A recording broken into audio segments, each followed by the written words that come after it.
Welcome to Keep the Vision. Make sure you like, comment, subscribe, share the channel, and hit that bell notification. Listen, we have all been wondering, what are these players' demands in these CBA negotiations? What are they asking for? Are they asking for Rolls Royces? Are they asking for Jason Tatum contracts? We don't know what they asking for. We wanted answers, and Gabby Williams gave them to us this morning. Oh, man, she was cooking with hot grease.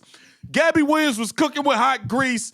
She was clocking tea, is what they call it.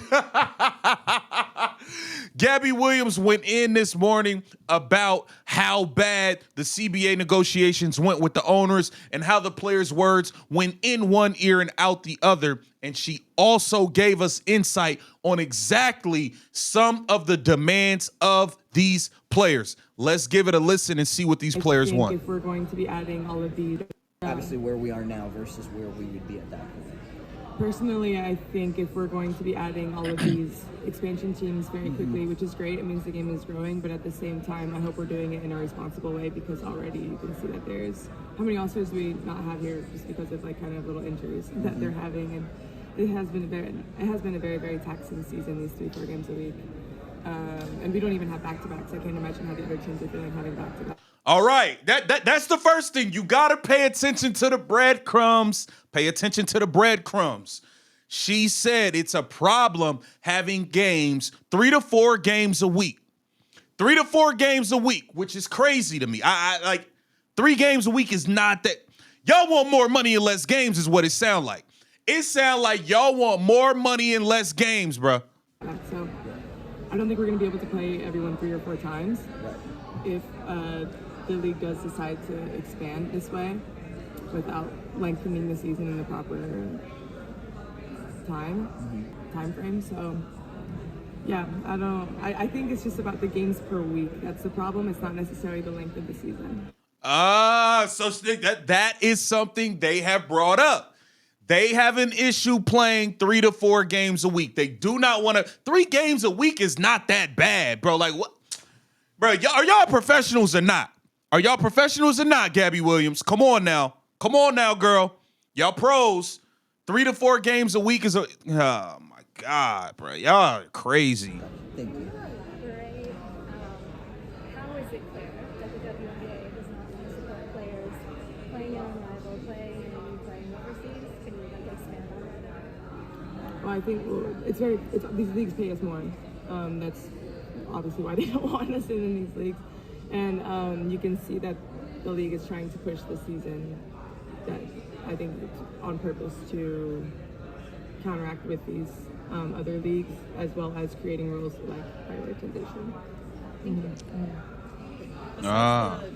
So she's saying that the WNBA is moving the schedule around to stop some of them from playing overseas, to interrupt with whatever Unrivaled may be doing. So she feels like some of the scheduling things are done intentionally to keep players from getting money elsewhere. Number of games per week, what other challenges do you see? I mean, like, going from 12 to 18 teams is huge. 50% of the players represent everything. Like, what other challenges do you see?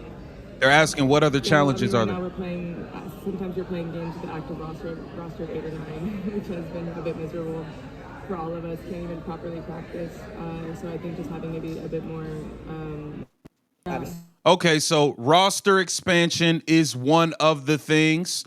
Roster expansion. Look, there's more. Don't go nowhere. There's more. Let's listen to this part. How would you sort of characterize things are kind of going at this point?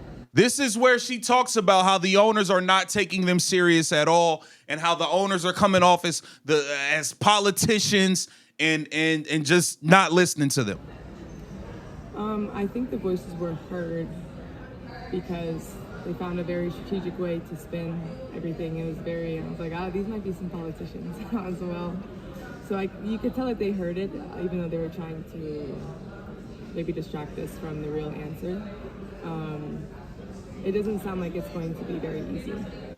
Whoa.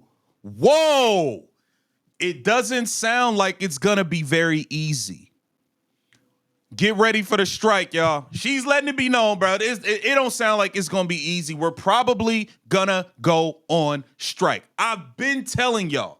I believe some of these players are going to go on strike.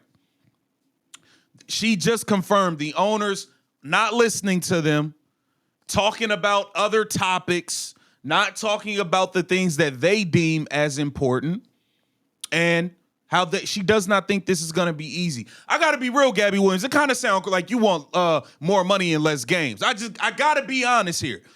3 to 4 games, like, bro, if y'all want more money, y'all got to produce more. I don't know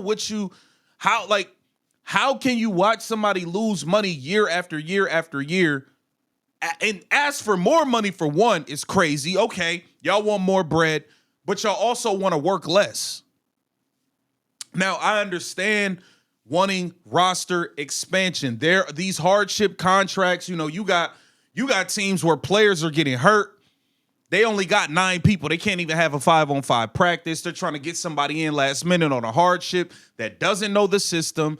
None of that. And I also feel like roster expansion should happen for the rookies. We've watched rookies with potential get cut. We watched Bree Hall get released. We've watched young players not really have an opportunity to develop in the W like they get the opportunity in the NBA to sit and learn and practice with player development and work on their craft. You don't really get that opportunity with the W. When you get picked, you either ready to play or you're not. You're either ready to play or you're not, and you're going to be gone. So I do agree with the roster expansion, but this whole we playing too many games in a week, bro, I'll be looking at the schedule like, damn, when are the games? Like, it'd be like 3 days a week where there's no WNBA games at all. So it's just kind of like, damn, like, y'all want less work, more money? 3 to 4. And you said your team haven't even played a back-to-back. Y'all haven't played a back-to-back at all. And you're tripping. I don't know, bro. I don't know, man. It seems like there's going to be a lockout. But the one thing that confuses me is if there's a lockout, and you know, because people are leveraging Unrivaled, but Unrivaled only employed like 40-some players, and that was due to injuries that they brought on 40-some players. Initially, it was like 32 or something like that. It got up to the 40s because of injuries. So there's 2 types of people in a work stoppage. There's people that can afford a work stoppage, and there's people that cannot afford a work stoppage. It's usually a 80 to 20% thing. 20% of people can afford a work stoppage, 80% can't, i.e., what happened in 2020 with the world, whatever.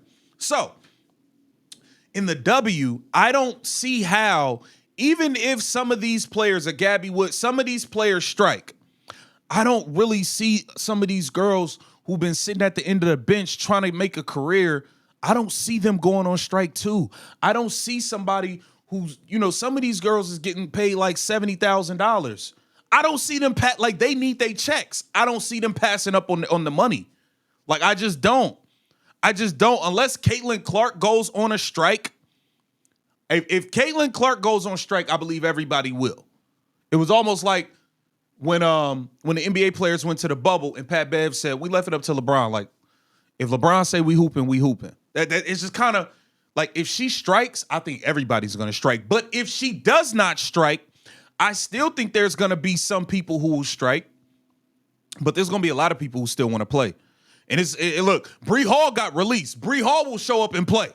It's a bunch of girls. You really think about the Connecticut Sun roster. Out of their entire roster, Marina Mabry, I think she was the only one who was even at Unrivaled. And she didn't play because she was hurt. They got 11 other players. You think they all gonna want to strike? No. I don't even think anybody from the Golden State. I think it might be one player on the Golden State Valkyries, Tiffany Hayes, that was actually at Unrivaled. You think the rest of the Golden State Valkyries gonna want to strike? Probably not. Like, I just don't see it, bro. But I do think that Gabby Williams and certain players will follow through with this. This is crazy. Less games, more money. Yeah, I don't know. I don't know about all that. But get down in the comments. Let me know what y'all think, man. This is Keep the Vision. Make sure you like, comment, subscribe, share the channel.